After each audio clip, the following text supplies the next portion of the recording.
Hace 4.000 millones de años que la historia de la evolución es cómo nos adaptamos al medio. Después cómo el medio se internaliza en nosotros es lo que a veces aparece en la psique, ¿no? Entonces nosotros, ¿qué pensamos? Que todas esas necesidades provienen del vínculo. Entonces la medicina psicobiológica ya integra psicobiológica, ¿no? Ya lo vemos un ser no solo biológico, sino también con un desarrollo psíquico, y automáticamente aparecen nuevas preguntas, que es lo social. Hoy no podemos pensar a nadie sin el entorno, sin los vínculos. Las emociones generadas por los vínculos, ¿no? Yo hoy tenía miedo al principio, las manos frías, tenía una emoción, ahora ya me aflojé, voy a empezar a transpirar en cualquier momento, pero es el neurovegetativo. Ahora, esa emoción que a mí me emerge, ¿es porque soy un miedoso, un ansioso, o porque me tenía que enfrentar con ustedes? Ahora ya veo que soy manso, ¿no? Perdí el miedo.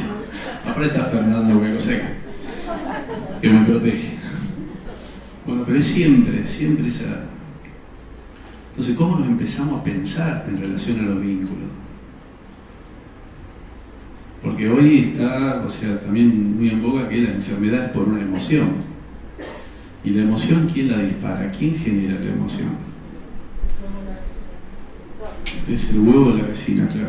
Que no sabemos cuál es. El tema es qué hacemos con el huevo y qué hacemos con la gallina.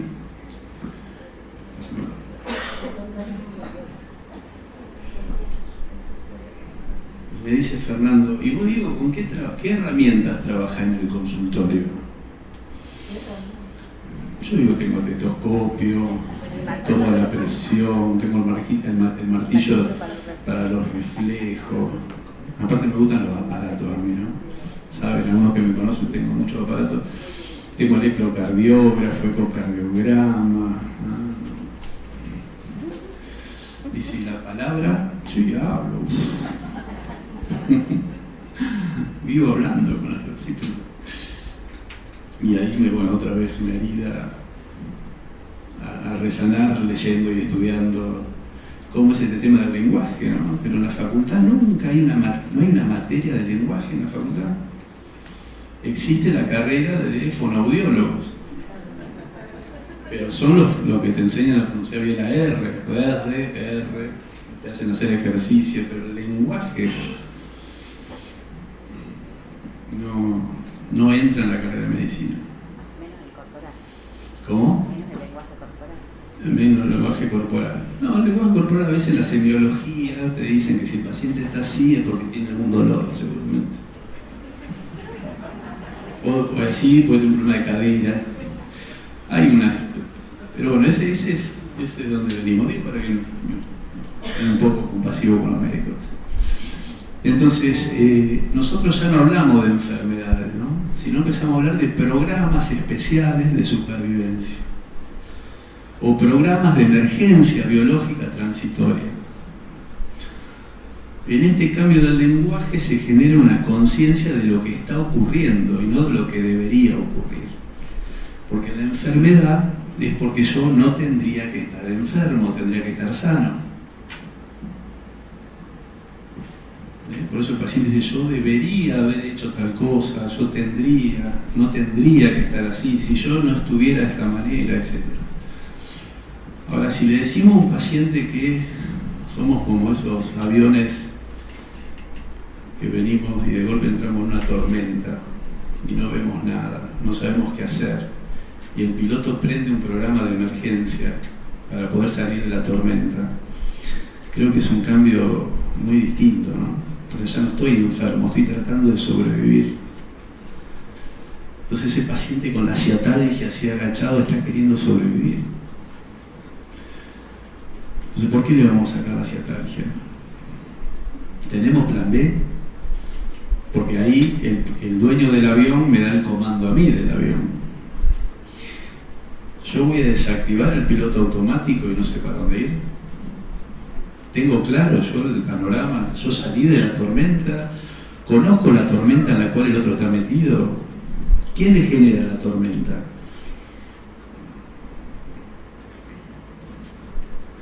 Por eso que es empezar a dialogar sobre, o sea, a ver qué. Por eso que es un encuentro la consulta, es un encuentro. Esto tiene que ver, puede haber una relación médicos, o sea, trabajar en comunicación permanente, médico-cardiólogo como en tu casa, como en tu caso, y psiquiatra, como para poder colaborar y orientar al paciente. En realidad, tanto el psiquiatra como el cardiólogo tienen que tener esta teoría. Generalmente el psiquiatra ve la parte psiquiátrica, el cardiólogo ve el corazón, yo le medico para el corazón, el psiquiatra no hay que le medica. Entonces va del cardiólogo porque tiene taquicardia y le da betabloqueantes. Y va del psiquiatra porque no puede dormir y está ansioso y le transpiran las manos y le da un ansiolítico. Los pedazólogos, ojólogos, ¿qué hacen? Están cortando o bloqueando los programas de emergencia biológico transitoria. O sea, se supone que estamos hablando de que manejan la misma teoría. Esto lo voy a contar porque se fue. Está presente acá uno de los mayores neurocientíficos del mundo, ¿no? Creador de una de las técnicas que nosotros usamos en la práctica, se llama activación multisensorial. Aprovecho para decirlo porque se fue. ¿Qué se llama, dijiste, activación? Multisensorial. Y él me decía recién cuando tomamos un cafecito que él está investigando mucho la resonancia magnética funcional, que es un estudio muy interesante para ver las emociones y cómo se registran. Me decía que viene de Estados Unidos y hay un trabajo hecho reciente que se ha descubierto que el 80% de las personas que se suicidan en los últimos 30 días visitan a un psiquiatra.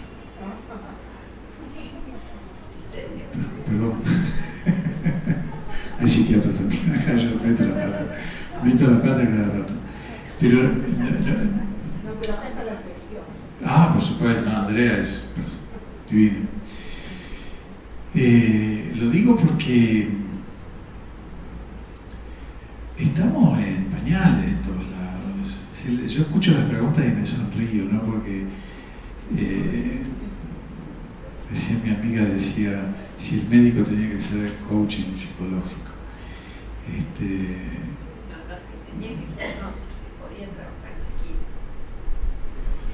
No, que hay médicos que hacen coaching. Pero yo creo que todo se reduce a lo que estaba diciendo Diego, es decir, a pensar entre todos como cuerpo social, vuelvo a repetir.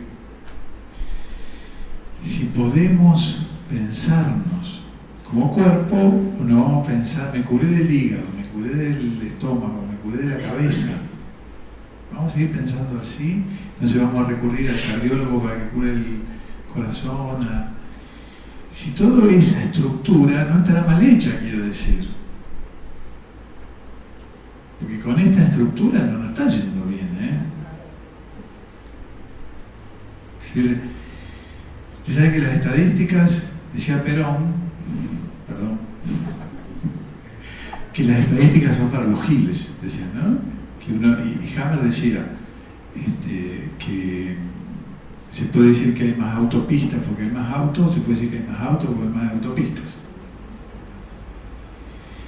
Entonces, 1908, primera estadística oficial del cáncer, un caso cada 8.000 personas. 2006, última estadística oficial del cáncer, un caso cada 4 personas. Algo está pasando. ¿Vamos a seguir con la misma estructura? Sigamos. Pero el tema es que tenemos que de a poco empezar a cambiar esa estructura. A mí me parece que no tiene sentido seguir pensando que el cardiólogo se junte con el psiquiatra. Tenemos que empezar a pensar en que somos un cuerpo. Después vamos a seguir hablando de eso. Perdón. Sí. Perdón. Me parece que me parece, ¿no? Que pegamos como un saltito en un punto que era muy importante cuando apareció en el cartel, el tema de los vínculos. Y me parece que esto merece una profundización un poquito más acentuada. Primero porque biológica y socialmente cada uno de nosotros es un vínculo. Primero que se tuvieron que vincular células, luego un espermatozoide y un óvulo. Estar en vínculo con una madre, estar en vínculo con un padre, estar en vínculo con la familia, estar en vínculo con relaciones sociales que están preestablecidas y que nosotros no estamos estableciendo. Y estamos en un vínculo en este momento también con un concepto. Culturalmente nos vinculan con un concepto de enfermedad del cual si no hacemos un pasito al costado no vamos a poder analizar ese vínculo. Hay un peso cultural muy fuerte que nos hace entender la enfermedad como algo exterior y parecería que no es un vínculo que está adentro nuestro, con nosotros mismos y además en nuestros vínculos exteriores. Así es. ¿Sí? Lo que planteaba Fernando recién me hizo ir a decir, somos un cuerpo y a su vez hablamos del cuerpo social, aplicando el holograma, ¿no? La cuestión holográfica, Seguro. interesantísimo. Yo creo que la medicina psicobiológica nos permite ver el holograma. ¿Qué necesitamos para que se vea un holograma? Una luz coherente. Y algo que saca de 2 dimensiones se puede ver en 3 dimensiones. El tema es que hay muchas más dimensiones. Nosotros estamos acostumbrados a ver las cosas en 2 dimensiones, ¿no? Generalmente la anatomía patológica es en 2 dimensiones. Y a partir de 2 dimensiones, de una célula muerta mirada en el microscopio, proyectamos la vida. Y trazamos pronóstico y generamos tantas cosas. El tema de los vínculos, sí.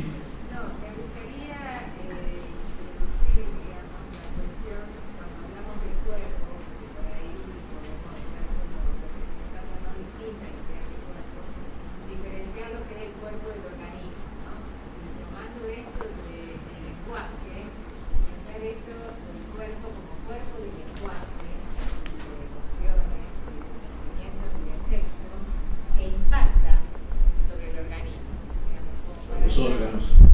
Claro, sí. Poder ubicar que el cuerpo no es solo el organismo. No son los órganos.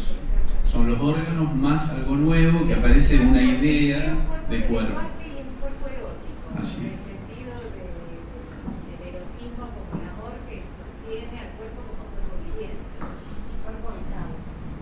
Sí. Cuerpo habitado. Patricia. A mí me parece que la importancia del lenguaje es justamente la del vínculo. Se vincula a través del código, que es lo que arma el lenguaje corporal, visual. Por eso no hay, no creo que haya un salto tan grande de la otra diapositiva y esta.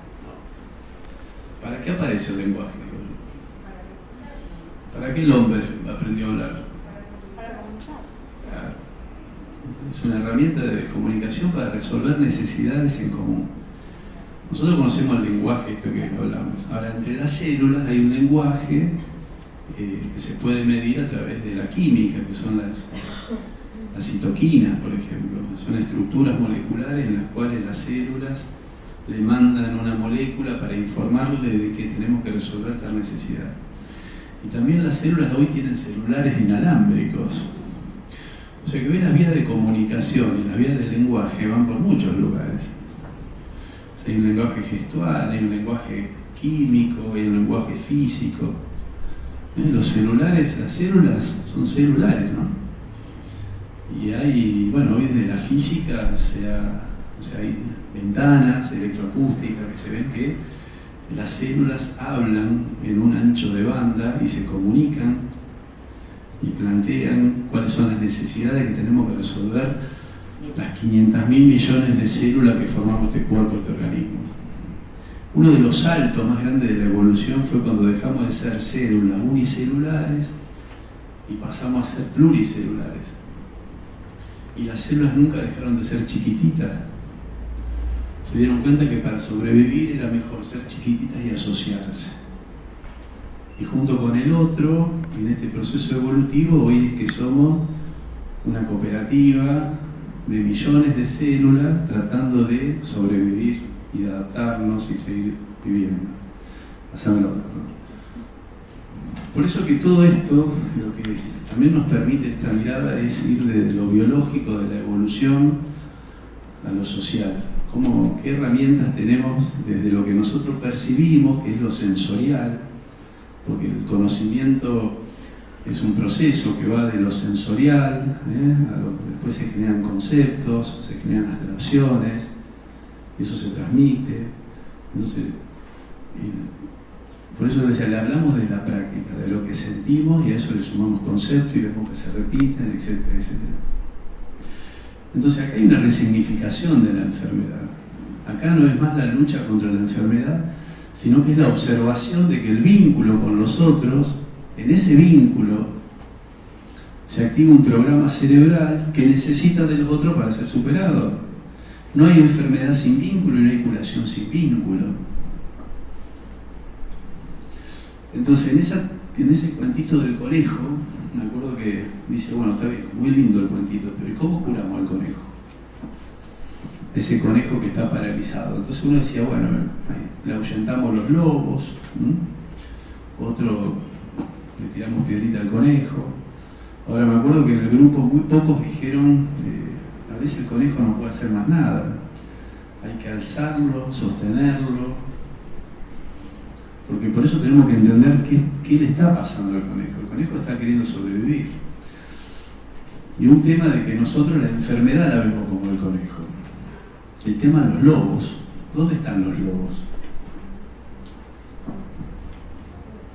El conejo tiene astucia, no hay que sacarse. ¿Al conejo? Generar astucia con el conejo, quedarse quietos ahí. Así es. El tema es si hay peligro. El tema es que nosotros, que no somos conejos, hemos desarrollado un lóbulo frontal, algunos un poco más grande, otros más chicos, pero hemos desarrollado la conciencia de nosotros mismos, la conciencia de nosotros con los otros. Y el tema es que empezamos a internalizar ese lobo. Entonces hay lobos, podemos decir que tenemos dos lóbulos cerebrales, un lóbulo cerebral que es de los lobos que están afuera, y después tenemos el lobo adentro. Con lo que hice, ¿cómo no me lo voy a merecer? No le dije tal cosa, se lo tendría que haber dicho. Comí más sal de lo normal, ¿cómo lo voy a tener presión alta? Entonces vivimos con un lobo que nos controla y cada vez que nos queremos mover dice, ojo, ¿a dónde vas? Que ya venía haciendo ya tenés mucha culpa. Entonces no te muevas. Porque una de las cosas que genera la culpa, ¿qué es? El miedo. El miedo y la culpa, las dos grandes causas de los males. Entonces ese lobo vive que no nos movamos, ¿no? Es lo que me impide a veces movernos. Pásame la otra, ¿no? Entonces nosotros, tenemos que tener una filosofía. O sea, no hay... La filosofía, ustedes saben que es esa necesidad de saber, digamos, ¿no? Ese arte, ese estudio del saber. Yo planteo que la filosofía que tenemos que tener es la filosofía que más se amolde a cómo fue el desarrollo evolutivo, o sea, a partir de cómo conocemos la realidad, cómo interpretamos la realidad, qué vamos sabiendo de la realidad y a partir de ahí qué filosofía es la que encaja más con esto que fue los últimos 4.000 millones de años que existe la vida sobre la Tierra. Entonces cuando uno lee biología, una gran bióloga que es Lynn Margulis, que cuenta toda la historia de los microorganismos, uno ve que la vida fue siempre movimiento, cambio y transformación. ¿Por qué se va a detener ahora conmigo? Entonces, ¿por qué no me puedo pensar en movimiento, en cambio, en transformación? ¿Dónde se detiene el movimiento? ¿Dónde se detiene el cambio? ¿Dónde se detiene la enfermedad? Es un ejemplo de la detención del movimiento. Yo tengo hipertensión hace 40 años. No voy a tener esta enfermedad. En ese relato, ¿hay movimiento? ¿Hay posibilidad de cambio? ¿Hay posibilidad de transformación? Doctor, mire esta anatomía patológica de hace 4 años. Esto es lo que tengo yo. Y la foto tuya no es igual que hace 4 años. Uno vio que los años empiezan a pasar para todos. El dios Cronos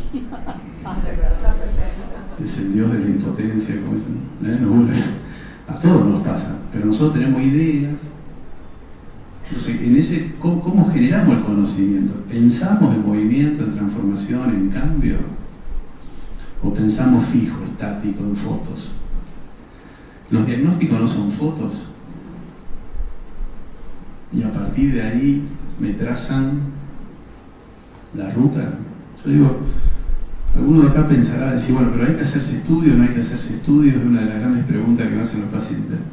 Y yo digo, los estudios son, llevándolo a la analogía, son como los GPS. Uno el GPS, ¿cuándo lo usa? Cuando se pierde, cuando no sabe dónde ir. Ahora, el GPS no me marca el destino, me marca dónde estoy parado y cuáles son las rutas posibles. Entonces, los estudios yo creo que a veces hay que hacerlo, pero con este concepto, con esta mirada. No para ver si me marca el destino, si me marca cuánto me queda de recorrido. Cáncer de páncreas, y le quedan 6 meses. Y me acuerdo que una vez teníamos un paciente, un camionero allá de la zona, empezamos a trabajar con todo esto. Y a los 2 años estaba bárbaro, el tipo estaba muy bien. Y dice, doctor, voy a ir a ver al oncólogo. Bueno. Y el oncólogo abre la puerta, lo ve y se asusta. ¿Qué hace vivo? Le dice. Es tristísimo, créanme que es tristísimo, porque realmente entró en un riel secundario muy... Entonces son las cosas que pasan todos los días. Todos los días nos pasan esto. ¿Y por qué? Porque por eso creemos que, desde mi punto de vista, estos encuentros para mí son terapéuticos, son como consultas. Porque estamos generando un consenso entre todos, estamos generando vínculos, maneras de comunicarnos de otro lugar, en la cual si alguien viene y dice, che, tengo tal enfermedad, me está diciendo que está necesitando algo. Entonces, ¿qué es lo que necesitamos? Por eso yo necesito que en la hojita ustedes pongan 3 cosas que necesitan. No, para total eso después lo vamos a ver que es anónimo, así que escriban lo que quieran. Que no... Bien, pásame. Perdón, ¿qué significa? No logro darme cuenta de la de abajo.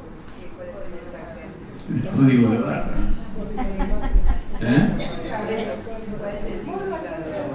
¿El significado? ¿Cómo? Es que perdemos la individualidad en todo esto, ¿no? O sea, vamos a la globalización, a la masificación, y aparte la posibilidad de escanearte y saber quién sos. Ahora fíjense lo que dice Fernando, es interesante esto. 1 de cada 4 tiene posibilidad de cáncer, ¿no? Hay estadísticas que si hoy nos sacan las tiroides a todo y la estudian fina, probablemente el 90% tengamos alguna célula tumoral. Esto no es para asustar, por favor. Pero ¿a qué voy con esto? Lo paradójico que está pasando, ¿no? Porque unas células cancerígenas son células que se indiferencian.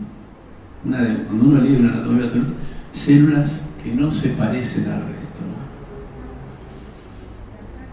¿no? De la cual vivimos una sociedad que vive queriendo que todos nos parezcamos.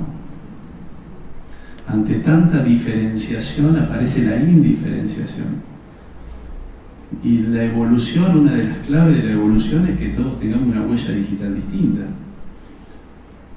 O sea, la historia de la evolución es la historia de la diferencia, del encuentro con el diferente, en a ver qué sabe el diferente, cómo llegó hasta hoy sobreviviendo, para ver qué aprendo y podemos seguir sobreviviendo. Esa es la historia de la evolución. Entonces, en el corte y pegue, si todos vienen y todos vivimos como nos dicen que tenemos que vivir, como modelos de vida, que es lo que Fernando habla cuando habla de la teoría de los mandatos, es genial. Cuando nos empezamos a dar cuenta de que somos código de barra, entonces ahí es donde empiezan a aparecer las preguntas y empiezan a aparecer las individualidades, pero individualidades para encontrarme con el otro y seguir creciendo, no para volverme otra vez un ser unicelular.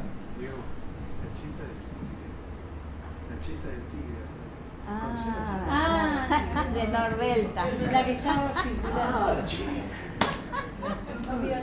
Pero está hablando de eso, ¿no? ¿Lo conocen eso de la cheta de Nordelta?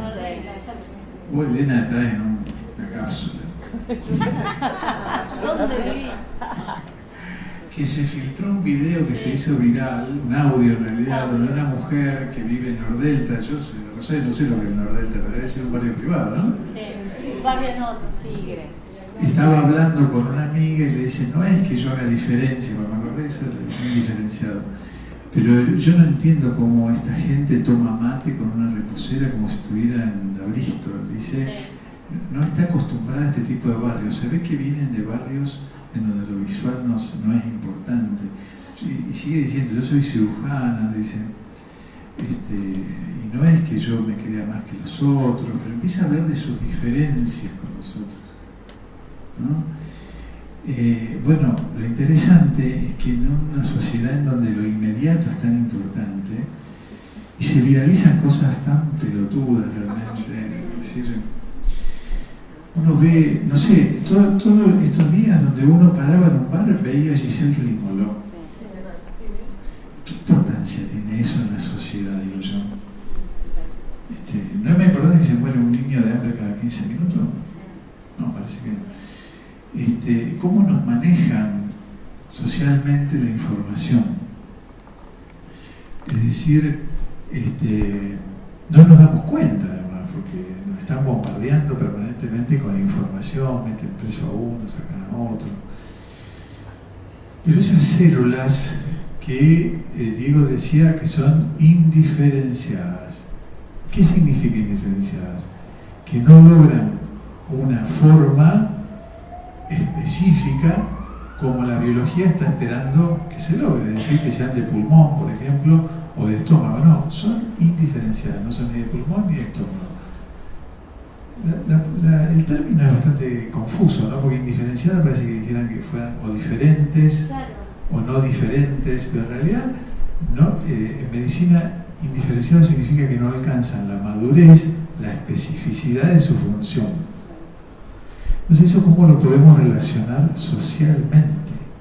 Eso es lo que me parece que Diego quería abordar, ¿no? Es decir, ¿qué significa la cheta del Nordelta? ¿Qué significa la Giselle Rímolo? ¿Qué significa todo esto? Son células que son no específicas, no son iguales a todos nosotros, o todo lo contrario. Son células que están denunciando algo, que no pueden ser como todos nosotros. Pero lo llamativo es que en el cáncer abundan esas células que no pueden ser como tendrían que ser, no pueden seguir la orden biológica, ¿no? Claro, o sea, en realidad hoy con las biopsias líquidas, que cada vez se está estudiando más molecularmente, van a aparecer cosas que si no la vemos de otro concepto, bueno, vamos a estar todos enfermos. Entonces vamos a tener que, hoy ya se habla de cáncer de dos tipos, cáncer clínico y cáncer molecular, digamos, ¿no? Cáncer histológico, que mediante estudios uno puede ver células que no se parecen, pero que todavía no expresaron la clínica. Por eso hay que estar muy atento a esto, porque por la información, nosotros acá venimos 3 días, pero después uno lee los diarios todos los días. Y los medios masivos de comunicación se encargan de informarnos una opinión. Por eso cuando los pacientes dicen, no, porque yo sé, es lo que ese consenso social a veces, y es lo que se va sabiendo. Entonces nosotros somos cuestionadores de ese saber. Pero no por una cuestión de ponerse, sino para decir, bueno, a ver, pensemos, porque si no repetimos. Totalmente. En realidad, bueno, la información, lo subliminal es el miedo, ¿no? Es permanentemente el Día Mundial de la Enfermedad, se encontró tal molécula, se encontró el gen de la violencia, el gen de la infidelidad. Entonces ya van a aparecer las pastillas para todo eso. Van a hacer tapiales más altos, van a poner rejas, bueno, etc. Pero el tema de la historia, o sea, vivimos en una contradicción entre quién somos, quién no somos, qué vamos a hacer. O sea, como decía Fernando, animarse a vivir en el conflicto. Animarse a vivir en el conflicto, animarse a vivir en lo que la vida me presenta. Tenían animaciones. Entonces, bueno, caemos acá en el tema de la evolución, ¿no? Pero el tema de la enfermedad, un poco para cerrar y meternos ya más en el tema de Hammer.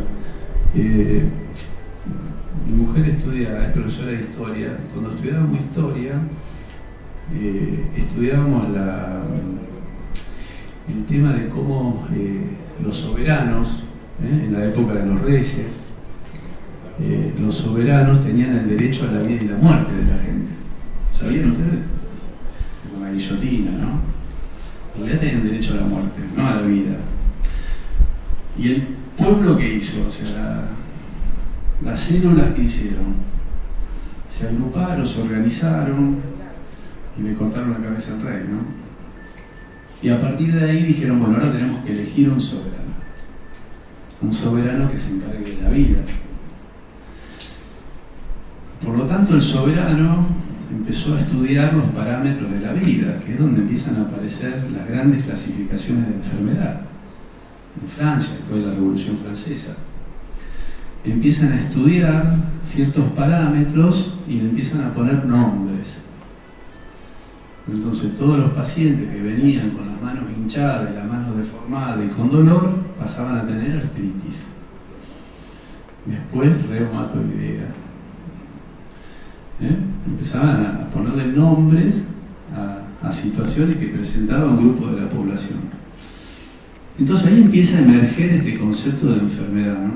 Empieza a tener la enfermedad cada vez más poder. ¿Por qué? Porque los soberanos, no sé si habrá sido estratégico o no, pero cuando no podían asegurar la vida y no podían asegurar el bienestar, ¿cuál fue la mejor salida para decir que no podían? ¿Por qué no podían hacer que la gente viva mejor? Porque estaban las enfermedades. Entonces la enfermedad pasó a ser una herramienta del nuevo soberano. Entonces hoy uno lee en los diarios que fulana murió después de luchar contra una enfermedad. Entonces la enfermedad pasa a ser una herramienta del poder como nunca antes visto. La idea del concepto de enfermedad, que no se lo usa como control, sino como excusa de sus imposibilidades. Dice, los chicos mueren por desnutrición. Mueren porque no le dan de comer. ¿Cómo va a morir por desnutrición? Mueren porque no hay un otro que le resuelva lo que está necesitando. Bueno, pero con desnutrición ya se está diciendo todo, se puede saltear ese paso de que ese chico no está alimentado, ¿sí? Lo llevo al extremo, la desnutrición. Pero es la trampa del lenguaje. El lenguaje. ¿De qué falleció? No, tuvo una crisis hipertensiva. Y murió. Entonces todos nos juntamos en el velorio, más de los pueblos, y hablamos de qué mala suerte que tuvo con la enfermedad. Pero todos sabemos muchas cosas. Entonces en los certificados de función que ponemos, que muere por un paro cardiorrespiratorio a causa de una enfermedad. Faltaría todo el ítems de cómo se rompió la trama vincular de esa persona. Eso es lo que nos permite. A mí el pueblo me enseñó mucho realmente. El pueblo me enseñó porque uno tiene una mirada compleja. Ya, uno acá en la ciudad, yo vengo a atender acá en la ciudad. Y yo tengo que acepto lo que me dice que es y quién es. En cambio, uno en el pueblo conoce los vínculos, conoce las redes. Entonces, una cosa es la realidad que el paciente me cuenta y uno tiene conciencia. Claro. Entonces, por eso la enfermedad, por eso es tan importante para mí, tal vez para ustedes no, pero para mí es tan importante resignificar la enfermedad. Y nosotros somos médicos que estamos a favor de que el que cae en el frente de batalla. No somos médicos mandados por el general. Algunos por el general Perón, pero bueno, yo no me voy a meter en ese tema. Pero no, somos médicos que vamos a ayudar, que tratamos de entender y hacer que ese sobreviva. Como dice Fernando, nosotros somos médicos, dice Fernando. Podemos plantearle lo social, pero tenemos que tratar de que sobreviva, ayudarlo. Y para ayudarlo tenemos que usar todo lo que hoy las medicinas saben. Si hay que operar, hay que operar. Si hay que dar antibióticos, damos antibióticos. Hay pacientes que tienen la posibilidad de autorregularse y otros que no. Por eso es que según el nivel de conflicto que esté viviendo el paciente es el nivel de herramienta terapéutica que tenemos que usar. Plantearle las posibilidades para poder ayudarlo.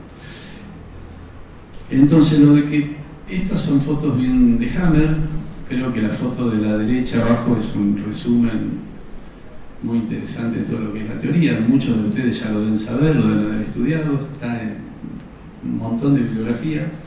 Pero se empieza a explicar la enfermedad a través de la embriología y la evolución, que es la tercera ley de Hammer, que es la más importante, dando especial evaluación a las dos fases del sistema neurovegetativo, que son las curvas de vagotonía y simpaticotonía, que nos sirve a nosotros como carta de navegación para saber el paciente en qué estado está. Entonces, si el paciente está, me quedé sin... Pero en este momento tenemos que aprender a reconocer acá, porque acá es donde más podemos intervenir, desde nuestra mirada, de la psicología, etc.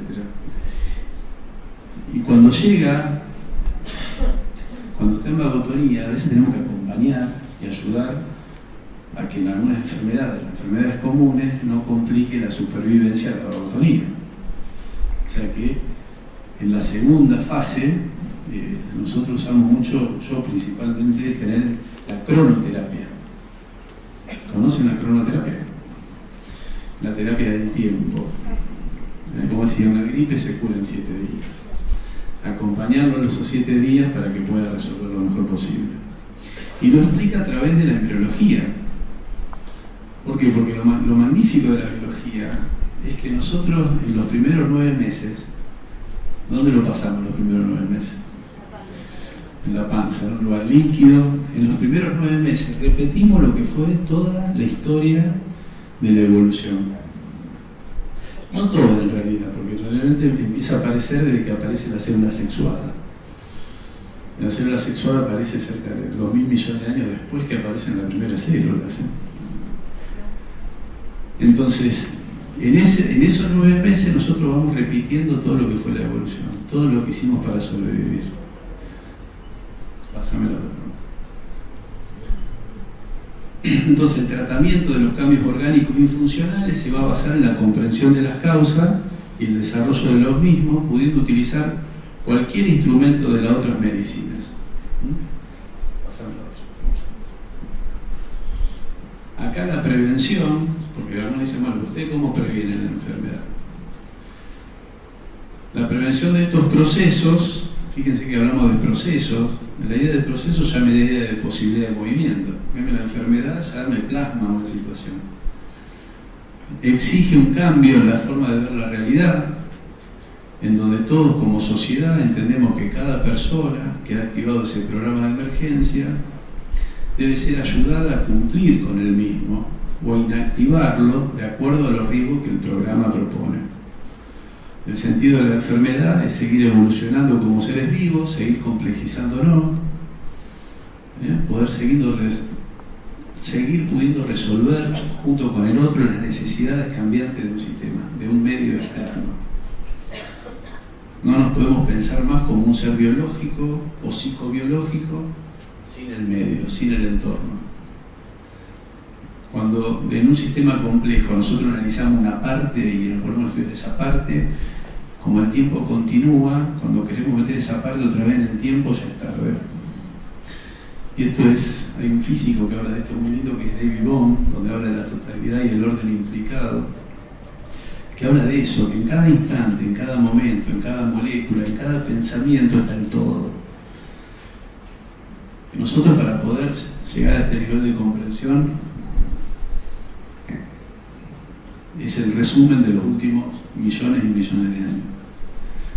Por eso es tan interesante todo lo que plantea Hammer y Fernando, porque cuando le ponemos luz a una palabra, a un síntoma, aparece el holograma. Se proyecta una imagen donde uno puede ver las historias, las relaciones. Pasamos. Y eso lo sacamos de lo que el paciente nos trae, ¿no? Entonces, cómo junto con el paciente, en ese diálogo, en ese encuentro, en ese vínculo, podemos proyectar y podemos empezar a ver la historia. No puede ser que la enfermedad no tenga historia. Todo tiene historia. Somos producto de la historia. La historia empieza con el hombre. O sea, si somos seres humanos es porque tenemos historia. Y la enfermedad es un hecho sin historia. ¿Cuál es la historia de la enfermedad? Y no, el cáncer es así, la artritis es así. Entonces, ¿la artritis de quién, no? ¿El cáncer de quién? ¿La gripe de quién? Etcétera, etcétera. Y ahí aparece la historia.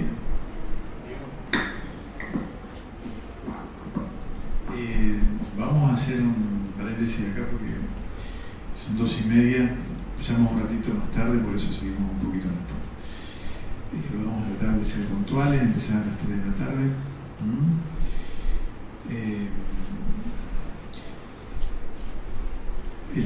A las 3 de la tarde vamos a comenzar con un ejercicio grupal.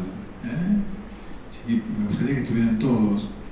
Quien dice 3 de la tarde dice 3, 5, 3, 10. Pero no más, por favor. Y después sería interesante que pudieras concluir a lo mejor el tema o... Sí, en realidad este es el problema cuando uno prepara, uno piensa que va a repetir rápido y podría estar todo el día. El tema es para darle un cierre, pensar en la evolución, cómo se fueron generando las distintas capas embriológicas en función de las necesidades que el medio planteó. Entonces, cómo la célula, desde un ser unicelular que tiene que alimentarse, reproducirse, en su comienzo se autorreproducían, ¿no? Pero después se encontraron con el otro para lograr ese objetivo, esa necesidad. Y es ahí donde aparece el primer tejido, que es el endodermo, que es el tejido que tiene que atrapar lo indispensable para vivir, el alimento y el oxígeno.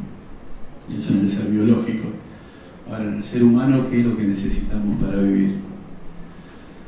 No solo comer, ¿no? Estar acá es una necesidad para vivir. Eso en la época que la biología y la evolución estábamos en el agua, ¿no? Y cuando salimos a la superficie terrestre aparecen nuevas necesidades en la cual la biología tiene que empezar a diferenciarse para formar otras estructuras que me permitan hacer lo que se llama el mesodermo antiguo, que es el órgano encargado de proteger lo que ya se logró. Es el órgano encargado de proteger al endodermo. Son las fuerzas de seguridad que rodean, arman corazas para proteger a ese organismo que se somete a un medio nuevo, en este caso la Tierra, donde aparece la posibilidad de ya no estar en el agua, sino que pisar en tierra firme, generar sensores que me digan si estoy bien parado o no estoy bien parado, si pierdo el equilibrio. Y una vez en la Tierra hubo necesidad de moverse. Y las células se juntaron y dijeron, ¿qué hacemos?